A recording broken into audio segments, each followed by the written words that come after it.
Welcome to the Spring Phoenix race review analysis.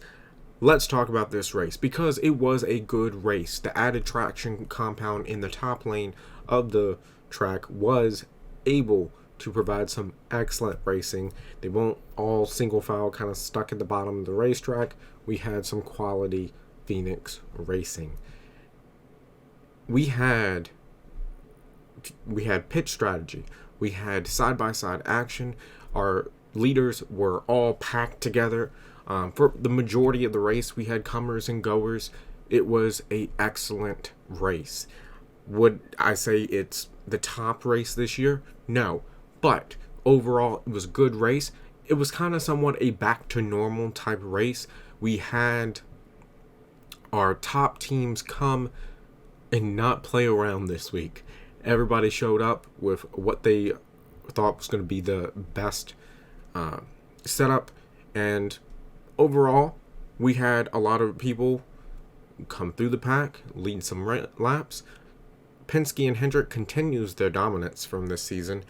Penske definitely has been doing a phenomenal job coming to the racetrack with Brad K, Logano, and Blaney. All of them had led a good portion of this race. Blaney was one that was leading, but they made an adjustment that did kind of pull them back, and they didn't finish quite as well as they probably would have hoped. Another important thing about this race, tires mattered. Tires mattered more here today than they have in a while. A lot of it could do with the traction compound, the tire that Goodyear brought, but tires played an important role. For instance, Bubba Wallace, he stayed out, and we'll get to that, stayed out and basically was eaten alive because he was the only one who stayed out and completely got passed and was also involved in a little accident, but we'll get to that. We'll get to that. Truex Jr., he won this race. I wouldn't have called that halfway through this.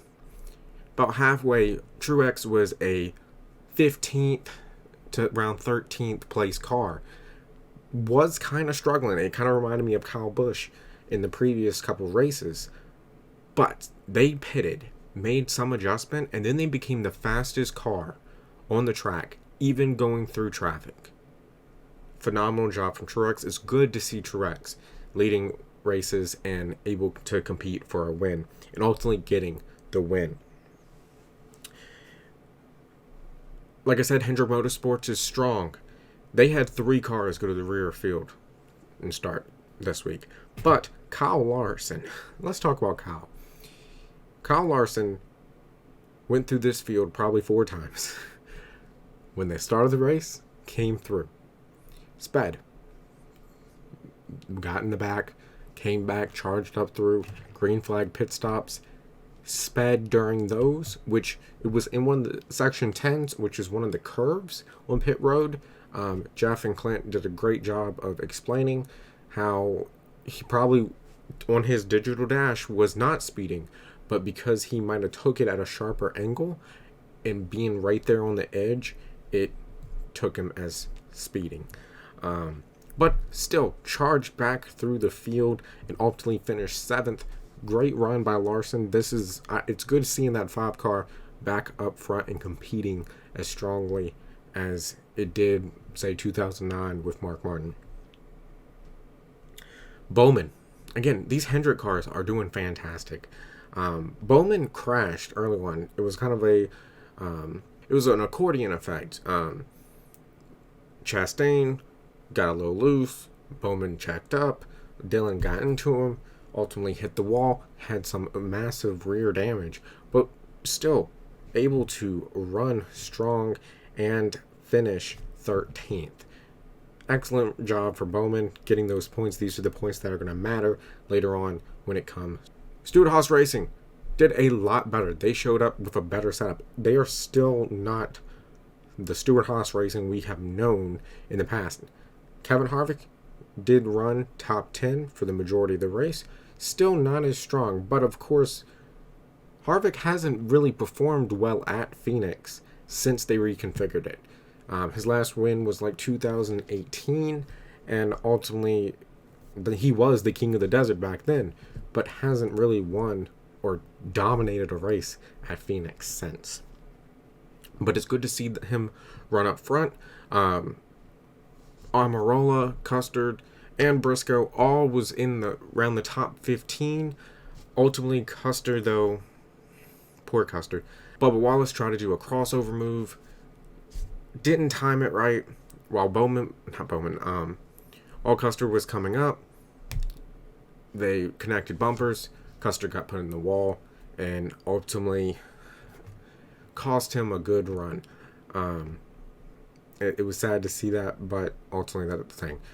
Let's talk about Bubba Wallace for a second. Bubba Wallace, that 2311 team needed a good race. They brought a lot of attention, a lot of eyes, a lot of sponsors to NASCAR. And they had a good, fast car. They struggled a little bit like Truex in the beginning. About midway, charging through the pack. I mean, past Blaney and Harvick in one corner. Needed it. Caution came out, and for some reason, they stayed out, which I don't even understand why. It was the only car to stay out, got past. Basically was like they were in the sucker hole at Daytona and Talladega. They just got destroyed.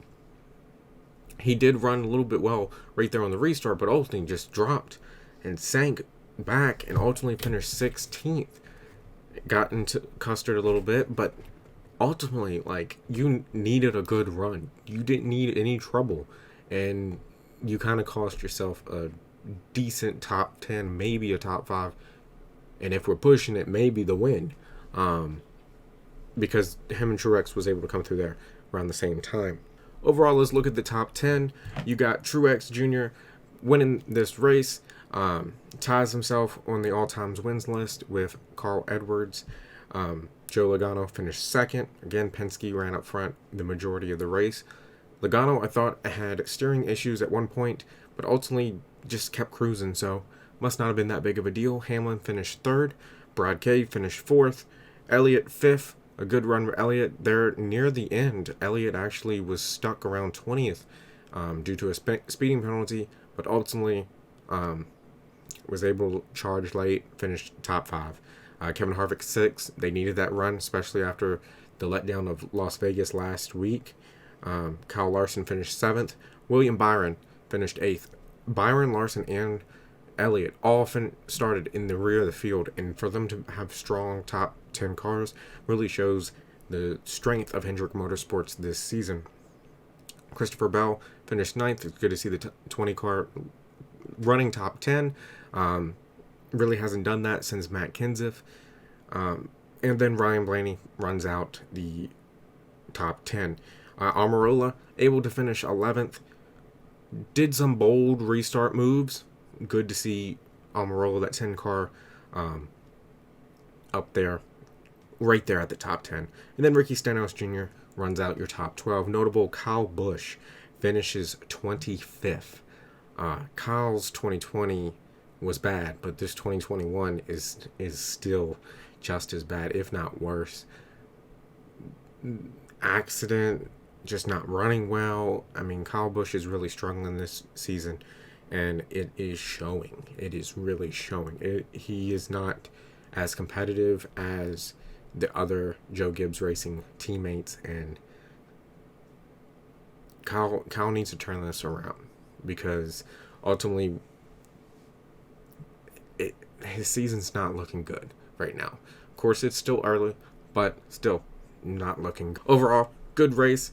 I'd rate this about a 7.5 to an 8 of top 10. 7.5, 8. Decent race. Enjoyable. Not as enjoyable as our races before this week, but ultimately it was still a decent race. Let me know in the comments below what you thought of the race, favorite moments, and who's your favorite driver. What I want to know more about you guys, come join our Discord. Link is in the description. That is kind of our community hub, where you can interact with us, ask us questions, and check out all of our other socials. Link in the description below. And like always, I will see you in the next one. Later.